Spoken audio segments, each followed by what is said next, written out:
बिस्मिल्लाहिर्रहमानिर्रहीम। अस्सलामुअलैकुम। अल्लाह ताला की रहमत, करम, फजल और शुक्र के साथ आज की रेसिपी का करते हैं जी आगाज़। मैं हूं इमरान और आप देख रहे हैं इमरान उमर यूट्यूब चैनल। तो दोस्तों, आज मैं आपसे मछली फ्राई करने की रेसिपी शेयर करूंगा और मछली फ्राई करेंगे बिल्कुल शिकारी स्टाइल में।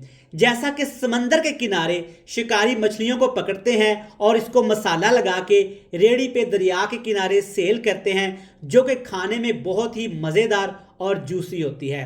आज मैं आपको सिखाऊंगा कि शिकारी कौन सा ऐसा मसाला मछली को लगाते हैं जिसकी वजह से मछली झटपट और मिनटों में तैयार हो जाती है, लेकिन मछली इतनी मज़े की बनती है, लाख कोशिश करने के बावजूद भी वो मछली हम घर में तैयार नहीं कर पाते।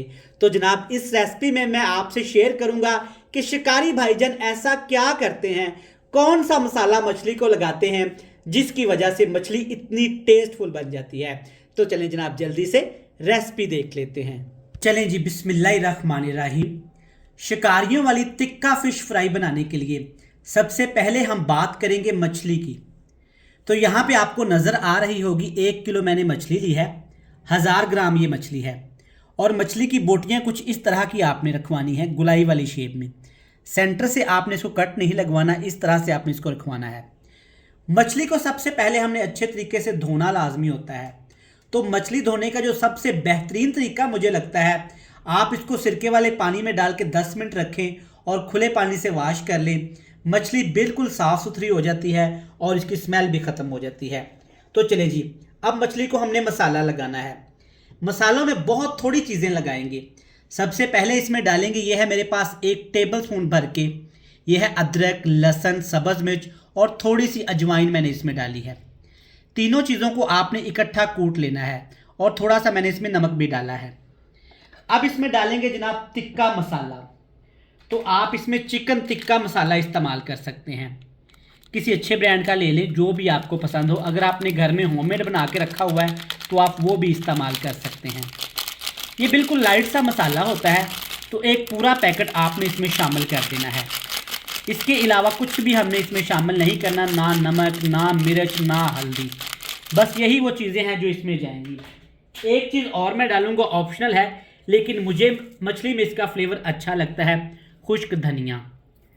क्रश किया हुआ आपने खुश्क धनिया इसमें डाल देना है। अगर आपको नहीं पसंद तो आप ये भी स्किप कर सकते हैं, लेकिन जब मछली फ्राई होती है ना, तो उसके ऊपर हल्का हल्का सा जब धनिया की बाइट आती है ना, वो बहुत ही मज़े का लगता है।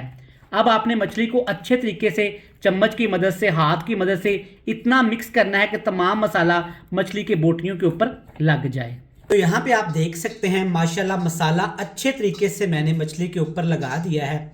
और चेक करें यहाँ पे कितना ज़बरदस्त मसाला इसके ऊपर लगा है। ना इसमें हमने पानी शामिल किया और ना ही इसमें हमने बेसन या मैदे का इस्तेमाल किया है। अगर आपको पसंद है तो हल्का फुल्का आप इसमें मैदा या बेसन डाल सकते हैं, लेकिन ऐसे ही मछली ये बहुत ज़्यादा क्रिस्पी और मज़ेदार लगती है। अब आपने इसके ऊपर ढक्कन लगा के इसको कम अज़ कम 20 मिनट के लिए लाजमी रेस्ट देनी है। अगर आपके पास टाइम है तो आप पूरी रात इसको मसाला लगा के रख दें। इंशाल्लाह ताला आज की जो ये फ़िश फ्राई है ना, मुझे इसकी रेसिपी एक शिकारी भाईजान ने दी थी कि कैसे वो दरिया से मछली को पकड़ के ये हल्का फुल्का सा मसाला लगा के ढाबे पे, दरिया के किनारे पे सेल करते हैं। तो मुझे इसका टेस्ट बहुत अच्छा लगा, तो मैंने सोचा क्यों ना आप व्यूवर्स के साथ भी इसको शेयर किया जाए। इसको हम रेस्ट देंगे तकरीबन 30 मिनट के लिए, फिर इसको फ्राई करेंगे। 30-40 मिनट के बाद अब मैं इसको फ्राई करूँगा। तो फ्राई करने के लिए मैंने सरसों का तेल लिया है और सरसों के तेल को मैंने डाला है लोहे कढ़ाई के अंदर। आप इसे कुकिंग ऑयल में भी बना सकते हैं। अगर आपके पास लोहे की कढ़ाई नहीं है तो आप इसे किसी भी बर्तन में फ्राई कर सकते हैं। कुकिंग ऑयल को या सरसों के तेल को आपने अच्छे तरीके से गर्म करके सिर्फ एक एक इसमें पीस ऐसे डालते जाना है। सारी इकट्ठी मछली आपने इसमें शामिल नहीं करनी, वरना मछली आपस में जुड़ जाएगी और इसके पकौड़े से बन जाएंगे। मछली फ्राई करने के बहुत सारे तरीके हैं। सर्दियों में स्पेशली होटलों पे, ढाबों पे, ठेलों पे तरह तरह से मछली को फ्राई किया जाता है। हर एक बंदे की अपनी रेसिपी होती है, लेकिन ये जो तिक्के मसाले के साथ मछली मैंने खाई और इसका टेस्ट इतना मज़े का मिला, यकीन माने कि दिल खुश हो गया। तो मैंने फ़ौरन से सोच लिया कि ये रेसिपी मैं अपने व्यूवर्स के साथ लाजमी शेयर करूँगा।